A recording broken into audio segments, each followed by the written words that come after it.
Hello, everyone. Today I am talking to Sunshine Tenasco, and Sunshine is the founder of Her Braids, which is an awareness product around the lack of water in many First Nations communities. And she also is the organizer of Powwow Pitch, which is geared to Indigenous entrepreneurs. Both of those are fabulous causes. And Sunshine, you and I met, and I heard a story probably a decade ago that I still remember, that you went on Dragon's Den and you killed it. And then what happened? And then I flopped it after killing it.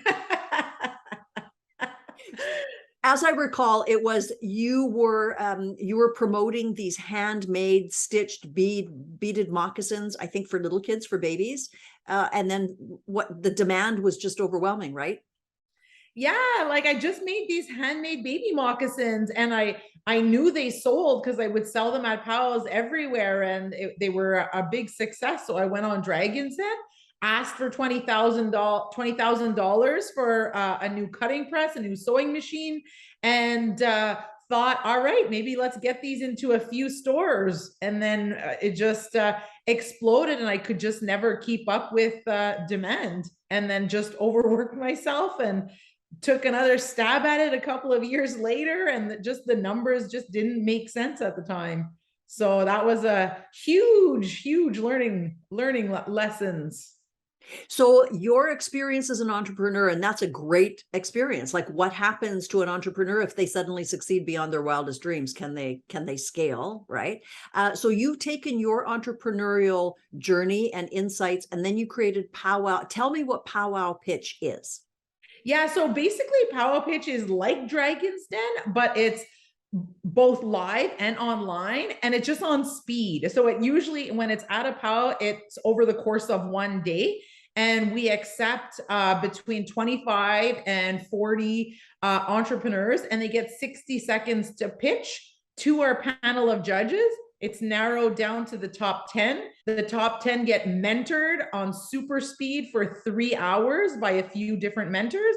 They go to the last round. They pitch for 2 to 3 minutes with a 2 to 3 minutes Q&A, depending on the format of the day. And then we give away cash prizes. So I show up and hand out checks. This is lovely. It sounds like a fabulous gig. So can you give me a bit of a rundown of the maybe the finalists, some of the things that really pop into your head from this year's upcoming Powwow Pitch?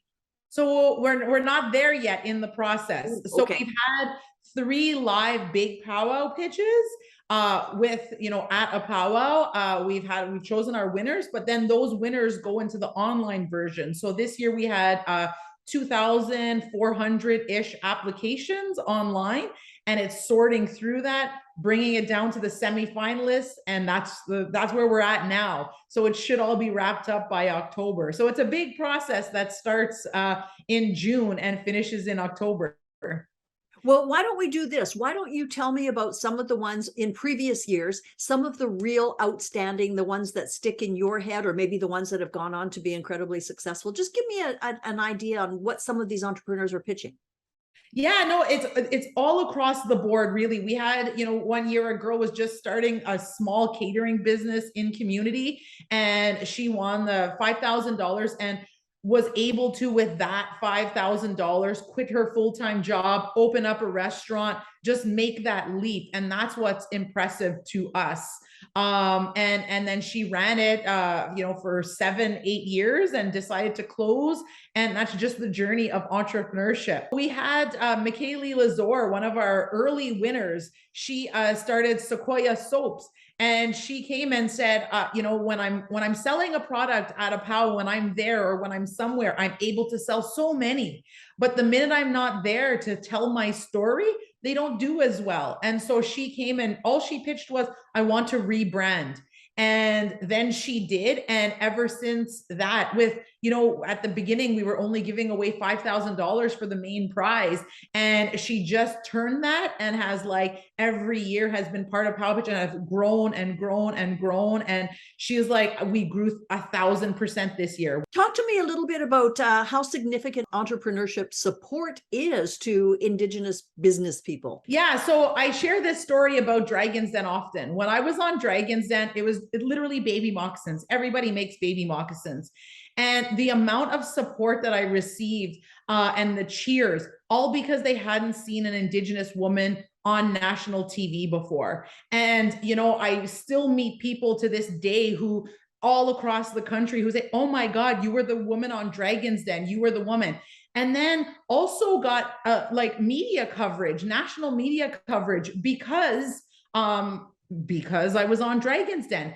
Now, when let's say a white man goes on Dragon's Den, Indigenous people watch and you wait to see and decide, well, is this business good? And then if it's good, you may have a fan. If it's not good, whatever, we don't remember. But if you're Indigenous, regardless of the outcome, everybody has this pride that they see themselves on TV. It gives them hope. They see representation. You know, I think we take this so for granted, representation matters, all that stuff, but it actually does if you're not seen. And so I said, well, why aren't people going on Dragon's Den? We have so many good ideas, but there's a barrier there. And so how do we build that bridge to make people so comfortable and to tell Indigenous people you can do it? And so that's how Powwow Pitch was born, was just that. Is like, okay, so they're not going on Dragons, and so we're going to make something similar to give them hope, to give them the platform to say you can do it. And that's it. I really like your self-descriptive line about you're always the optimistic girl that really thinks she could make a difference. So how big a difference is Powwow Pitch having across the country? Yeah, I like it. It sort of blows my mind because there's this thing that someone had told me a while ago, and I think about it often. Each one teach one, each one. And so my goal is, regardless of what we're doing, if we're helping one person, that's good enough, because then they're going to help another person and then another person. And the fact that we've been doing this for 7 years now, and the stories that I hear, I'm like, wow, like we really are helping. And sometimes we don't even see how many people we're helping or how we're helping, I guess. Like, you know, it's bigger than just a pitch competition. I think our goal is to our what we do best is we cheerlead for the people who need cheerleaders. What is your favorite moment from the pitch, or maybe subsequent to the pitch? I think it's before everybody is lined up in a huge line and they're getting ready to go. And honest to goodness, you feel that energy and you feel everything all at once, the emotions, the scaredness, the excitement, the passion, the drive, I'm putting myself out there. And it's that where you're like, oof, wow, this is something.